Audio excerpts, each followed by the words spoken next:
Master plan implement ही नहीं हुआ। फिर 2013 में हम नए मास्टर प्लान को लाने का काम किए। अब पहले बनाए हुए घर नए मास्टर प्लान के हिसाब से कैसे घर बनाते हैं?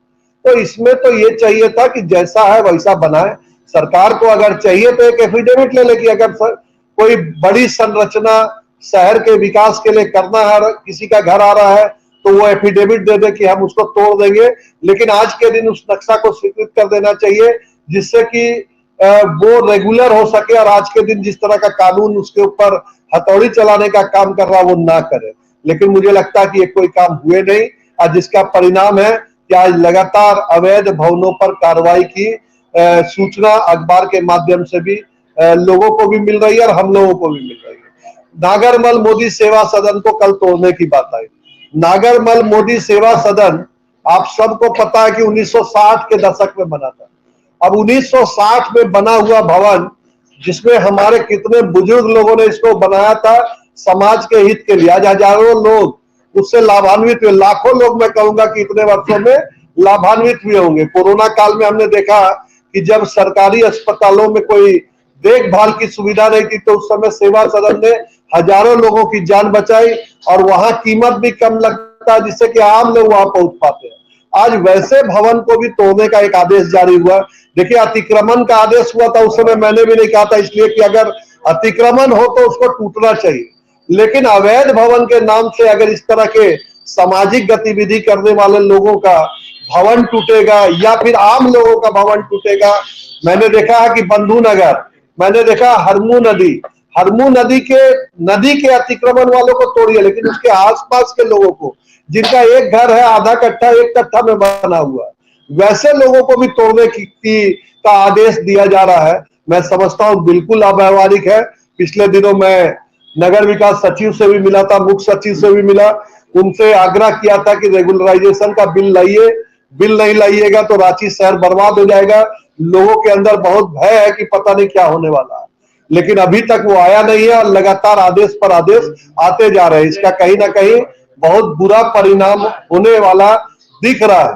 तो मेरा यही अनुरोध है, और आज के पीसी के माध्यम से मैं सरकार से भी आग्रह करना चाहूंगा कि जहां एक और दिल्ली की सरकार, प्रधानमंत्री नरेंद्र मोदी जी सबको घर देने की बात कर रहे हैं, हम गरीबों को उनके सर पे छत देने की बात कर रहे हैं, लेकिन आज उस एक प्रयास पर कहीं ना कहीं हमारे राज्य में हो रहा है कि हम गरीबों के घर को तोड़ने का आदेश दे रहे हैं। पहले सर्वे हो जाए, जिनकी अपनी जमीन नहीं है उनकी संख्या गिन ली जाए, उनको बसाने की योजना बना दी जाए। मुझे लगता है कि तब अगर हम तोड़ेंगे तो कहीं ना कहीं व्यवहारिक रूप से हम काम कर पाएंगे। आज के दिन रांची की जनता बहुत परेशान है। मैं समझता हूँ रांची की जनता ही नहीं, पूरे झारखंड में इस चीज का भय हो गया है कि पता नहीं आगे क्या होने वाला है। तो मेरा इस पीसी के माध्यम से राज्य सरकार से यही अनुरोध है। देखिए, आपको एक और अव्यावहारिक चीज मैं बताना चाहूंगा।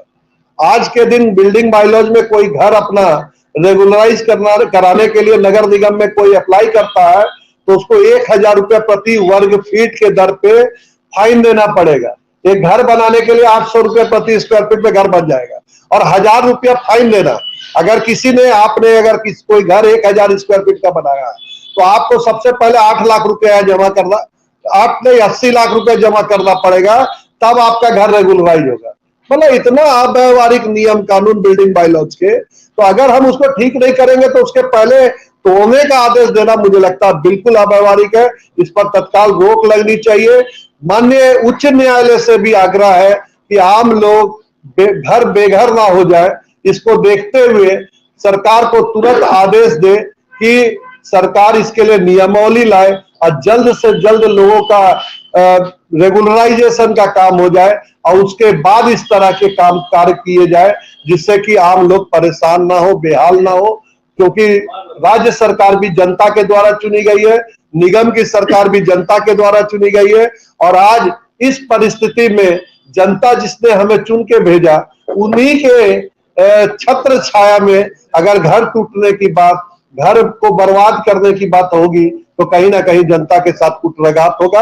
और यही एक कारण है जिसके कारण आज मैं इस प्रेस कॉन्फ्रेंस के माध्यम से आपके बीच में बोल रहा हूं। एक सवाल जी।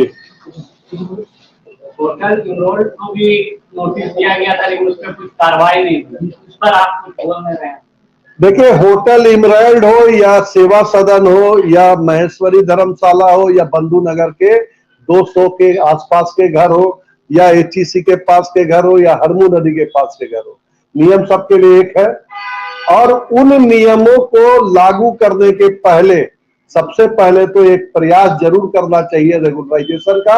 और मैं समझता हूं आज के दिन सभी ऐसे अवैध भवनों के लिए एक प्रयास राज्य सरकार का होना चाहिए।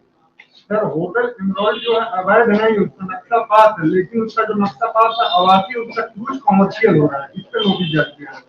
देखिए, नगर आयुक्त के कोर्ट से ये आदेश हुआ, नगर आयुक्त इसका जवाब देंगे। मुझे लगता है कि अगर कोई भी कोर्ट से कोई आदेश हो तो बिल्कुल ऐसा आदेश होना चाहिए जिस आदेश से कानून पर किसी की उंगली ना उठे। आज जो परिस्थितियां बनी है उसमें कहीं ना कहीं ऐसा लगता है कि कानून कटघरे में खड़ा हो गया है।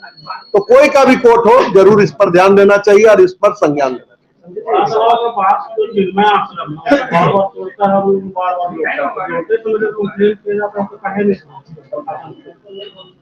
देखिए, मैं बिल्कुल इस चीज के पक्षधर में हूं कि आज के दिन राज्य सरकार का कोई पदाधिकारी किसी भी पद में बैठा हुआ हो, जब आप पद में हैं उस समय आपकी जिम्मेवारी बनती है कि कोई लोग अतिक्रमण ना करे। माननीय उच्च न्यायालय ने भी बार बार संज्ञान में लेके ये आदेश दिया है कि रांची जिला प्रशासन लोकल थाना से मिलके इस तरह के अवैध भवनों को शुरू ही नहीं करने दे। लेकिन अफसोस ये होता है कि आज तक इस पर कोई कार्रवाई नहीं हुई है, जो गलत है। और आज उस गलत के कारण बहुत सारे लोग अनजाने रूप से भी घर बना लेते हैं, उसके बाद उनको तोड़ने का अगर नोटिस आता है तो कहीं ना कहीं उनके साथ मैं समझता हूं कि गलत हो रहा है और इसी पर रोक लगाने की बात हो रही है। लेकिन भैया, नदी के किनारे जो घर बनाया गया है वो तो माफिया हो या निगम का कोई हो या नहीं, उसी के निगरानी में ही बन रहा है। तब प्रोडक्ट में जाता है, जब बन जाता है तब उसको तोड़ जाता है। देखिए, मैं बिल्कुल आपकी बात से सहमत हुआ। मैंने स्पष्ट रूप से कहा भी है कि देखिए, अतिक्रमण नदी नालों का नहीं होना चाहिए। आप जब देखेंगे कि अभी बारिश आई बहुत तेज, रांची शहर में विभिन्न सड़कों पर पानी का जल जमा हो गया। कारण क्या था? आज नालों को रोक दिया गया है, नदियों को रोक दिया गया है, वहां अवैध निर्माण अतिक्रमण करके बना दिया गया। इसका मैं भी पक्षधर हूं कि इस तरह के निर्माण नहीं होने चाहिए, और अगर है तो चाहे कोई शख्स हो उसको वहां से हटाने की कार्रवाई होनी चाहिए। लेकिन रांची शहर में जो अब चल रहा है, हम देखते हैं कि अधिकतर नदियों के किनारे भूमाफियाओं के माध्यम से कहीं ना कहीं से बंदोबस्त करके, पता नहीं जमीन कैसे बंदोबस्त भी हो जाती है और वो बिक भी जाती है। इस पर कार्रवाई जिला प्रशासन को भी करना चाहिए, अन्य पदाधिकारियों को भी करना चाहिए, जिससे कि इस तरह के चीजों को प्रश्रय ही ना मिले। लेकिन अभी तक ये हो नहीं रहा, ये दुखदायी प्रश्न है। सवाल है, अभी आप जितना पीछे बोले उसमें सबसे बड़ी बात है, मतलब 5 लाख रुपए का जुर्माना सेवा सदन पर, उसमें 25,000 जुर्माना बड़ा तालाब को गंदगी फैलाने के लिए किया गया। उसमें यह है कि अभी आप बोले कि 11 साल से आप लोग प्रयासरत है, इसे 11 साल में आप लोग 2-3 बार एसटीपी बनाने का भी प्रयास किया है बड़ा तालाब में, वहां से बना नहीं है। लगातार सेवा सदन का जो पानी है वो बड़ा तालाब में जा रहा है, बड़ा तालाब पोल्यूशन हो ही रहा है। देखिए, नदी नालों में नाले का पानी, गंदा पानी अधिकतर तालाब और नदियों में जा रहा है। एसटीपी लगाने की बात लगातार हो भी रही है, और मैं इसका साक्षात उदाहरण भी आपको दे दूंगा कि बड़ा तालाब में एसटीपी लगाने के लिए 6 से 7 बार टेंडर भी हुए। अफसोस ये है कि झारखंड की गुडविल को हम अभी तक बना नहीं पाए। आज भी झारखंड में अगर कोई टेंडर निकलता है तो कोई डालने वाला नहीं मिलता है। आज 6-7 बार कोई टेंडर में सहभागी ना बने, ये अपने आप में राज्य के सरकार के लिए प्रश्न चिन्ह है। और इसमें हम कैसे मजबूत होंगे, इसमें तो 100% राज्य सरकार को अपनी गुडविल को बढ़ाने की आवश्यकता है। जहां तक निगम की बात है, निगम हमेशा एक्टिव रहा, प्रयास करता रहा है कि एसटीपी का भी निर्माण हो, गंदा पानी भी ना जाए। लेकिन जब तक कोई पार्टी आएगी नहीं, बनाएगी नहीं, तब तक आप ऐसे कैसे इसको रोक सकते हैं? तो ये एसटीपी का जो टेंडर ये तो आप ही लोग की सरकार के समय निकला था ये। हम सरकार की बात ही नहीं कर रहे, मैं कहाँ भाजपा कांग्रेस झामुमो की बात कर रहा हूँ। मैं नगर निगम के कुर्सी में बैठा हुआ हूँ, यहाँ कोई पार्टी की सरकार नहीं है। मैं 100% एक जनप्रतिनिधि के रूप में बोल रहा हूँ, जनता की आवाज बोल रहा हूँ। किसी की भी सरकार हो, कोई भी बैठे, लेकिन सरकार को जनता के हित में काम करना चाहिए। आज के दिन जनता का हित हो रहा है, इसलिए मैं इस कुर्सी में बोल रहा हूँ। अच्छा, अभी ये बताइए, सेवा सदन वाले मामले में 15 दिनों का अल्टीमेटम मिल गया। अगर वो कोर्ट से उनका अगर राहत नहीं मिलता है तो क्या कुछ स्टैंड रांची नगर निगम सुझाव देना चाहिए? देखिए, नगर आयुक्त से वही बातचीत हुई होगी इस मसले में, आपकी क्या हुआ नहीं हुआ? देखिए, नगर आयुक्त जो भी निर्णय ले रहे हैं, अब पता नहीं उनको कोर्ट का क्या दिशा निर्देश है कि लगातार वो विचलित है और इस तरह के आदेश दे रहे हैं। मुझे लगता है कि उनको भी इन सब चीजों में संजीदा होने की आवश्यकता है। हम कोई भी निर्णय लें, उससे आम लोग प्रभावित ना हो और सामाजिक लोग पर प्रभावित ना हो, इसको जरूर देखना चाहिए।